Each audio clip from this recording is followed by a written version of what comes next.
Hello everyone, welcome back to my channel. எல்லாருக்கும் happy Ugadi. அஹ் இந்த மெஹந்திக்காய் பார்த்தீங்களா எவ்வளோ நல்லாயிருக்கு. இது வந்துட்டு எங்கள் வீட்டு பில்டிங்கில் இருக்கிற ஒரு அஹ், மருதாணி செடியிலேருந்து எடுத்து அரைச்சி வச்சேன். சின்ன சின்ன இலை இருந்தாலும் அவ்வளோ நல்ல கலர் கொடுக்கும். ஸோ காலையிலே க்ளீனிங் வேலையெல்லாம் ஸ்டார்ட் பண்ணிட்டேன். ஆக்சுவலி ப்ரீவியஸ் டேவே பண்ணியிருக்கணும். ப்ரீவியஸ் டேவும் நிறைய வேலை இருந்துச்சு. ஸோ இன்றைக்கும் கொஞ்சம் ஜாஸ்தியே வேலை தான். மெயினாக வாழை இலைக்கோஸ்கரம் நான் ஜெப்டோ, பிளிங்கிட் அந்த மாதிரி நான் ஆர்டர் பண்ணுவேன். பண்டிகைனாலே வாழை இலையில் சாப்பிட்டா தானே ஒரு சந்தோஷம். ஸோ உகாதி வந்துட்டு எனக்கு ரொம்ப க்ளோஸ் டு ஹார்ட்டு. ஏன்னா எப்படி நான் சொல்லுவேன்னா, உகாதி வந்து சின்ன வயசுலேருந்து எப்படின்னா எனக்கு ஸோ நான் என்னோடய சின்ன வயசுலேருந்து நான் எப்படி உகாதினா எப்படி எனக்கு தெரியும்ன்ட்டு அதுலேருந்து நான் சொல்கிறேன். எங்கள் வீட்டுக்கிட்ட ஒருத்தர் தெலுங்குக்காரர் இருந்தாங்க. அவங்க வந்து உகாதி அப்போது ஒப்பட் கொடுக்குவாங்க. ஸோ அவ்வளோதான் எனக்கு தெரியும். உகாதினா ஒப்பட் கொடுக்குவாங்க, சாப்பிட போகிறோம், அவ்வளோதான். ஸோ எப்போ கொடுக்குவாங்கன்னு வெயிட் பண்ணிகிட்டு இருக்கோம். ஏன்னா நம்ம வீட்டிலலாம் செய்ய மாட்டோம் இல்லையா. ஸோ எப்போ ஒப்பட் வரும்னு வெயிட் பண்ணிகிட்டு இருக்கோம். ஸோ நெக்ஸ்ட்டு எப்போனா நான் படிக்கிறதுக்கு தாவன்கரைக்கு போனேன். தாவன்கரை வந்துட்டு கர்நாடகாவில். அங்கே போன பிறகு அங்கே வந்துட்டு உகாதி எந்த பண்டிகை இருந்தாலும் ஹாஸ்டலில் வந்துட்டு ஓலிகை ஊட்டம் இருக்கும். ஓலிகை ஊட்டம்னா ஒப்பட்டு, சித்ரானா, ரைஸ், சாம்பார் அந்த மாதிரி ஒரு நல்ல மீல் கொடுக்குவாங்கோ. ஹாஸ்டலில் வந்துட்டு எவ்வளோ நல்லா இருக்கும்னு சாப்பாடு. ஓலிகைக்கு ஒப்பட்டுக்கு வந்துட்டு நெய் போடுவாங்கோ. சித்ரானா, இந்த லெமன் ரைஸ் அதெல்லாம் அவ்வளோ நல்லாயிருக்கும் சாப்பிட்றதுக்கு. நான் ரொம்பவே மிஸ் பண்ணுறேன். அப்போ வந்துட்டு எனக்கு நான் என்ன சொல்லிட்டு இருக்குவேன்னா, எல்லோ சப்பாத்தின்னு சொல்லிட்டு இருக்குவேன். அப்போல்லாம் எனக்கு கன்னடா வராது. ஃப்ரெண்ட்ஸ் கிட்ட தான் கற்றுக்கினேன். ஸோ ரொம்ப ஸ்பெஷல் எனக்கு உகாதினா. ஸோ சாப்பாடு மட்டும் அல்டிமேட்டாக இருக்கும் எங்கள் ஹாஸ்டலில். ஓலிகை ஊட்டான்னு சொல்லிட்டு இருக்கோம். ஃபெஸ்டிவல் டைமில் ரொம்ப நல்லா செய்வாங்க. ஒப்பட்டெல்லாம் அவ்வளோ சாஃப்டாக இருக்கும் எங்கள் ஹாஸ்டலில் செய்கிற ஒப்பட்டு. ஸோ நெக்ஸ்ட்டு எப்படின்னா, கல்யாணம் ஆகிட்ட பிறகு மாமியார் வீட்டில். ஸோ மாமியார் வீட்டில் எப்படி உகாதி செய்வாங்கன்னா, அவங்க ஒப்பட்டெல்லாம் செய்ய மாட்டாங்கோ. பூரலுன்னு சொல்லிட்டு இந்த ஓலிகை ஸ்டஃபிங் இருக்குது இல்லைங்களா. ஸோ அதே வந்துட்டு போண்டா மாதிரி செய்வாங்க. ஸோ பூர்லுன்ட்டு. ஆனால் ஓலிகை இருக்காது. ஸோ அது நான் ரொம்பவே மிஸ் பண்ணேன். ஆனால் மெயின் இங்கே எங்கள் மாமியார் வீட்டில் என்னென்னா உகாதி பச்சடின்னு செய்வாங்க. ஸோ அதுதான் ரொம்ப ஸ்பெஷலாக சொல்லுவாங்க. அது எல்லாமே எல்லா கைண்ட் ஆஃப் டேஸ்ட்டு, புளிப்பு, இனிப்பு, காரம், உப்பு எல்லாம் மிக்ஸ் பண்ணி செய்கிறதால அது வந்துட்டு புது வருஷத்தில் எல்லாம் நமக்கு கஷ்டம் சுகம் எல்லாமே ஈக்குவலாக இருக்கட்டும்ன்ட்டு அந்த உகாதி பச்சடி செய்வாங்க. இன்னொன்று எனக்கு என்ன ஸ்பெஷல்னால் உகாதினா, கல்யாணம் ஆகிட்டு ஃபஸ்ட்டு ஃபெஸ்டிவல் நாங்கள் செலிப்ரேட் பண்ணது வந்து உகாதி தான். ஆக்சுவலி நாங்கள் வந்துட்டு ஃபஸ்ட்டு உகாதிக்கு ஊருக்கு போகிறதா இருந்துச்சு, மாமியார் ஊருக்கு. பட் அப்போ கொரோனா டைம். அப்போ தான் லாக்டவுன் பேண்டமிக் ஸ்டார்ட் ஆச்சு. லாக்டவுன் போட்டுட்டாங்க. பஸ் எல்லாம் புக் பண்ணதெல்லாம் கேன்சல் பண்ணிவிட்டு நாங்கள் 2 பேரும் மட்டும் வீட்டில் செலிப்ரேட் பண்ணது. அதுக்கப்புறம் இந்த வீட்டுக்கு வந்து 5 இயர்ஸ் ஆச்சு. இந்த வீட்டுக்கு வந்து செலிப்ரேட் பண்ண ஃபஸ்ட்டு ஃபெஸ்டிவல் கூட உகாதி தான். ஸோ உகாதினாலே ஒரு விதமான ஸ்பெஷல் ஃபெஸ்டிவல் தான் எனக்கு. கர்நாடகாவில் அப்புறம் தெலுங்கு ஸ்டேட்ஸ், ஆந்திரா அண்ட் தெலுங்கானாவில் வந்துட்டு இது புது வருஷம். ஸோ கர்நாடகாவில் எப்படி சொல்லுவாங்கன்னா, ಬೇವು ಬೆಲ್ಲ ತಿಂದು ಸುಖವಾಗಿರಿ, ಕಷ್ಟ ಸುಖ ஈக்குவலாக வரட்டும் அப்படின்ற மாதிரி சொல்லுவாங்க. ஸோ இன்றைக்கி எங்கள் வீட்டில் என்ன ஸ்பெஷல்னா, ஓலிகை, அது ஒப்பட், மேங்கோ சித்ரானா, மேங்கோ போட்ட லெமன் ரைஸ், அம்வடைனா மசாலா வடை, ரைஸு, நம்ம தமிழ்நாடு ஸ்டைல் சாம்பார், அதுக்கப்புறம் கோசம்பரினா அது ஒரு விதமான சாலட் மாதிரி. ஸோ இதெல்லாம் தான் நான் செய்ய போகிறேன். உகாதி பச்சடி வந்து ஜெக்கு செய்வாங்கோ. எனக்கு தெரியாது எப்படி செய்யணும்னு சொல்லிட்டு. அது ஆந்திரா தெலுங்கானா ஸ்பெஷல். ஸோ அவங்களோட ஸ்பெஷல் டிஷ் வந்துட்டு என்னோடய ஹஸ்பண்ட் செய்வாங்கோ. எல்லாரும் ஒரு ஒரு விதமா சாம்பார் செய்வாங்கோ. தமிழ்நாடுலே டிஃப்ரெண்ட் டிஃப்ரெண்ட் ஸ்டைல் இருக்கும். நான் எப்படியோ கத்துக்கினது வீட்லேருந்து அம்மாகிட்ட இருந்தெல்லாம் கத்துக்கினது இந்த மாரி ஸ்டைல் தான். ரொம்ப சிம்பிளா சாம்பார் பவுடரெல்லாம் போட மாட்டேன் நானு.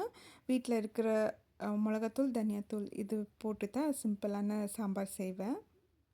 நேத்து நானு ஈவினிங் 6:00 லைவ் வந்திருந்தேன். ஃபர்ஸ்ட் டைம் இல்லைங்களா, ஆஃப்டர் 50 சப்ஸ்கிரைபர்ஸ் வந்துட்டு லைவ் ஆக்சஸ் கிடைச்சிருந்தது. பட் எனக்கு என்ன பண்ணுறதுன்னே தெரியல. அது எப்படி பண்ணுறதுன்னோ தெரியல. ஸோ ஒரு 10 மினிட்ஸ் அப்படி பேசாம பார்த்துட்டு எக்ஸிட் ஆயிட்டேன். ஸோ எனக்கு தெரியல அது எப்படி பண்ணுறதுன்ட்டு. மோஸ்ட்லி நிறைய பேர் வந்தால் சேட் பண்ணலான்னு நினைக்கிறேன். யாருமே வரல. ஸோ அதனால யாரும் இல்லாத கடைக்கு நம்ம என்ன டீ ஆத்திட்டு இருக்கிற மாதிரி இருந்துச்சு. ஸோ அதனால நான் எக்ஸிட் ஆயிட்டேன். ஒப்பட்டு வந்துட்டு ஒரு ஒரு வாட்டி ஒரு ஒரு மாதிரி வரும் எனக்கு. பட் இந்த வாட்டி வந்துட்டு ஒரு 90% நல்லா வந்துருந்துச்சு. சாஃப்டாக இருந்துச்சு. ஸோ நல்லா தான் இருந்துச்சு. நல்லா என்ஜாய் பண்ணி சாப்பிட்டோம். பட் நம்ம கன்னடா மக்கள் வந்துட்டு ரொம்ப சூப்பராக செய்வாங்கோ. அந்த லெவலுக்கு ஹிட் பண்ணல நான் இன்னும். ஏதோ ஓரளவுக்கு கற்றுக்கிட்டு செஞ்சுட்டு இருக்கேன். இது என்ன கருப்பாக இருக்குன்னு பயந்துடாதீங்கோ. அது தனியாத்தூளால் அந்த கலர் வந்துச்சு. நான் கொஞ்சம் நல்லாவே செய்வேன் சாம்பாரெல்லாம். எங்கள் வீட்லேயும் எல்லாருக்கும் பிடிக்கும். மாமியார் வீட்லேயும் எல்லாருக்குமே பிடிக்கும் நான் செய்கிற சாம்பார். இப்போ நான் கோசம்பரிக்கு தான் ரெடி பண்ணிட்டு இருக்கேன். நெக்ஸ்ட்டு வந்துட்டு இது வந்து ஒப்பட்டுக்கு உள்ள ஸ்டஃபிங் வைக்குவோம் இல்லையா, அதுக்கு வந்து கடலப்பருப்பை வேக வச்சு அந்த தண்ணியை வந்து நம்ம எடுத்து வச்சிடணும் கொஞ்ச நேரம். ஸோ சாம்பாருக்கு எல்லாம் ரெடி ஆகிடுச்சு. ஸோ நம்ம நெக்ஸ்ட்டு கோசம்பரிக்கு என்னென்ன போட போகிறோன்னா, கேரட் மெயின் வந்துட்டு இது பைத்தம்பருப்பு மூங் டால் வந்து கொஞ்ச நேரம் ஒரு 2 ஹவர்ஸ் ஊற வச்சுக்கணும். ஊற வச்சுட்டு அது கூட வந்துட்டு துருவின கேரட்டு, துருவின கோகனட்டு, குக்கும்பர், பச்சை மிளகா, சின்ன சின்னதாக கட் பண்ண பச்சை மிளகா, கொத்தமல்லி, லெமன் போடணும். பட் என்கிட்ட லெமன் இல்லைன்னு சொல்லிட்டு ஆம்லா இருந்துச்சு, பெரிய நெல்லிக்காய், அது துருவி போட்டேன். அதுக்கப்புறமேட்டு ப்ரொமோக்ரானட் வேணுன்னா கூட நம்ம போட்டுக்கலாம். ரொம்ப நல்லாயிருக்கும் இந்த சாலடு. நீங்கள் கண்டிப்பாக எப்போனா செஞ்சு சாப்பிட்டு பாருங்க. கோசம்பரி ரெடி. இப்போ வந்து ஜெகூஸ் டர்ன்.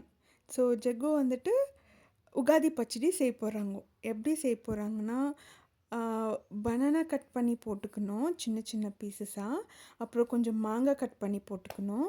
வெல்லம், புளி கரைச்சி ஊற்றிக்கணும்.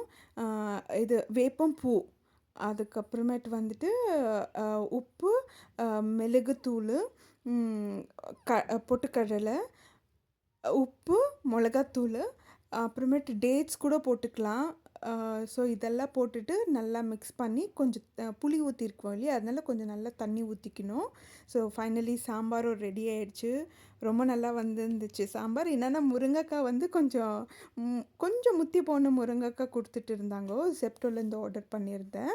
நெக்ஸ்ட்டு வந்துட்டு மேங்கோ சித்ரான்னாக்கு ரெடி பண்ணிகிட்டு இருக்கேன். மேங்கோ வந்து நல்லா ஸ்க்ரேப் பண்ணிக்கணும்.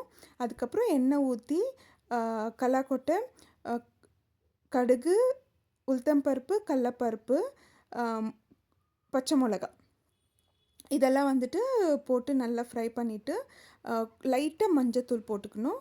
கருவேப்பிலை அதெல்லாம் போட்டுட்டு இந்த மாங்காய் துருவி வச்சுருக்கோம் இல்லைங்களா, அதுவும் போட்டு நல்லா வதக்கிட்டு உப்பு போட்டுட்டா நம்மளோட மேங்கோ சித்ரானா ரெடி. ரொம்ப நல்லாயிருக்கும். அந்த டேங்கினஸோடு அந்த சித்ரானா சாப்பிடும்போது ஆஹா சூப்பராக இருக்கும். இப்போ சித்ரானா ரெடி பண்ணிட்டு பிறகு நெக்ஸ்ட்டு நான் என்ன பண்ண போகிறேன்னா, ஒப்பட்டுக்கு நம்ம ஸ்டஃபிங் ரெடி பண்ணிக்கலாம். அந்த கடலப்பருப்பை வந்துட்டு நம்ம வேக வச்சுருக்கோம் இல்லையா, ரொம்ப வேக வைக்கக்கூடாது. ஒரு 3-4 விசில்ஸ் வேக வச்சுக்கணும். லைக் கையில் ப்ரெஸ் ஆகணும், அந்த மாதிரி வேக வச்சுக்கணும் கடலப்பருப்பை. அது கூட வந்துட்டு எவ்வளோ கடலப்பருப்பு எடுத்தோமோ அவ்வளோ வெல்லம் சேர்த்துக்கலாம். இல்லை உங்களுக்கு ஸ்வீட் கம்மியாக வேணும்னா ஒரு 3/4 பாகம் கூட சேர்த்துட்டு கேஸ் மேலே வச்சுட்டு நல்லா மிக்ஸ் பண்ணணும். அப்புறம் இது வந்துட்டு நான் போடுறது வந்துட்டு காடமம் பவுடர், அது போட்டுட்டு வேணால் தேங்காய் கூட கொஞ்சம் துருவி போட்டுக்கலாம், நல்லாயிருக்கும் டேஸ்ட்டு. இப்போ இந்த கன்சிஸ்டன்சிக்கு வரணும். ரொம்ப கெட்டியாகக்கூடாது, கொஞ்சம் லூஸாக இருக்கணும். இப்போ வந்துட்டு இதை நல்லா ஆற வச்சுட்டு நம்ம மிக்சியில் போட்டு ஒரு பேஸ்ட் மாதிரி கிரைண்ட் பண்ணி எடுத்துக்கணும். இப்போது ஃபேன் கீழே வச்சுட்டு வந்துடலாம். நெக்ஸ்ட் வந்துட்டு அம்வடைனா நம்ம மசாலா வடைன்னு சொல்லுவோம்ல அது. இது வந்து மம்மியோட ரெசிபி. மம்மி எப்படி செய்வாங்க அப்படி தான் செய்வேன். இந்த ரெசிபி மட்டும் நான் எத்தனை வீடியோஸ் பார்த்தாலும் நான் மாற்றுறதே இல்லை. ஊற வச்ச கடலப்பருப்பு கூட, பச்சை மிளகா, இஞ்சி, சோம்பு இந்த 3 ஐட்டமை வந்து கொரன்னு அரைச்சி எடுத்துக்கணும். தண்ணி ஊற்றக்கூடாது. அப்புறம் நிறைய வெங்காயம் அரிஞ்சு வச்சுக்கணும். அது கூட இந்த அரைச்சி வச்ச பருப்பை சேர்த்துட்டு கொத்தமல்லி, கருவேப்பிலை, உப்பு அவ்வளோதான் மிக்ஸ் பண்ணி வச்சுட்டு நம்ம வடை சுட்டி எடுத்துடலாம். அம்மா வீட்டுக்கு போனால் ரொம்ப இஷ்டப்பட்டு கேட்குற ரெசிபி அப்படின்னா ஒரு ஐட்டம் எதுனா இந்த மசாலா வடை தான். நல்லா செய்வாங்க மம்மி. ஸோ மம்மிக்கிட்டேருந்து தான் கற்றுக்குந்து இந்த ரெசிபி. ஹஸ்பண்ட்க்கும் ரொம்ப இஷ்டம் இந்த வடை செஞ்சால். கொஞ்சம் கூட வேஸ்ட் பண்ணாத எல்லாம் காலி பண்ணிவிடுவோம். ஸோ நான் சொன்னேன் இல்லைங்களா, ஒவ்வொட்டுக்கு உள்ள ஸ்டஃபிங் வந்துட்டு இந்த மாதிரி நம்ம மிக்சியில் அரைச்சி எடுத்துக்கணும். ஒரு லட்டு ஷேப்பில் பண்ணி வச்சுக்கணும். அதுக்கப்புறமேட்டு நம்ம இந்த மைதா மிக்ஸ் பண்ணி வச்சோம் இல்லையா, அவுட்டர் லேயருக்கு, அது வந்து ஒரு 2 ஹவர்ஸ்னால் நல்லா ஊறணும். அப்போ தான் நல்லா வரும். ஸோ அதுக்குள்ளே இந்த ஸ்டஃபிங்கை வச்சுட்டு நம்ம ஸ்ப்ரெட் பண்ணிவிட்டு தவாவில் போட்டு வேக வச்சு எடுக்க போகிறோம். எனக்கு ஒப்பட்டு வந்துட்டு ஒரு வாட்டி ஒரு மாதிரி வரும். சாமி வேண்டிக்கினே தான் ஸ்டார்ட் பண்ணேன். பட் இந்த வாட்டி ஒரு 90% நல்லாவே வந்திருந்தது. ரொம்ப ஸ்வீட்டெல்லாம் வந்துட்டு கரெக்டாக இருந்துச்சு. நாங்கள் சாப்பிட்ற அளவு ஸ்வீட்டு தான் வந்திருந்தது. ஸோ ஒப்பட்டு செஞ்சுட்டு நெக்ஸ்ட் வந்துட்டு நம்ம சாமிக்கு படைச்சிட வேண்டியது தான்.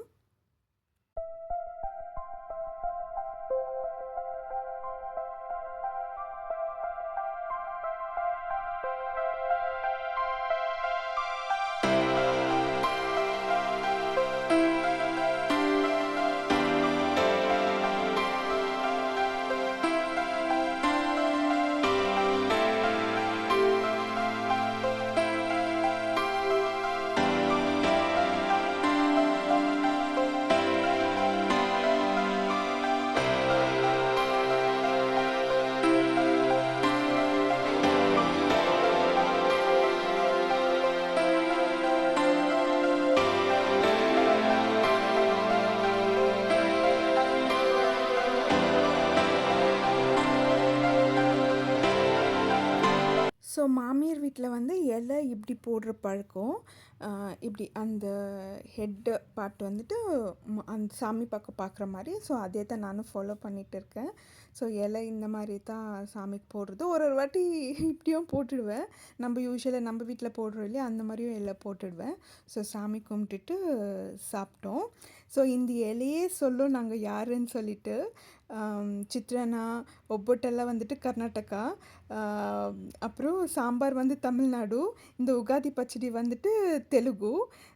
ஸோ இதுதான் நாங்கள் மாக்டெயில் கப்பல். ஸோ ஈவினிங் வந்துட்டு ஒரு நல்ல சாரீ கட்டினேன். இதுதான் என்னோடய அவுட்ஃபிட். எப்படி இருக்குன்னு சொல்லுங்கள். தேங்க்யூ ஸோ மச் ஃபார் வாட்சிங். பாய்.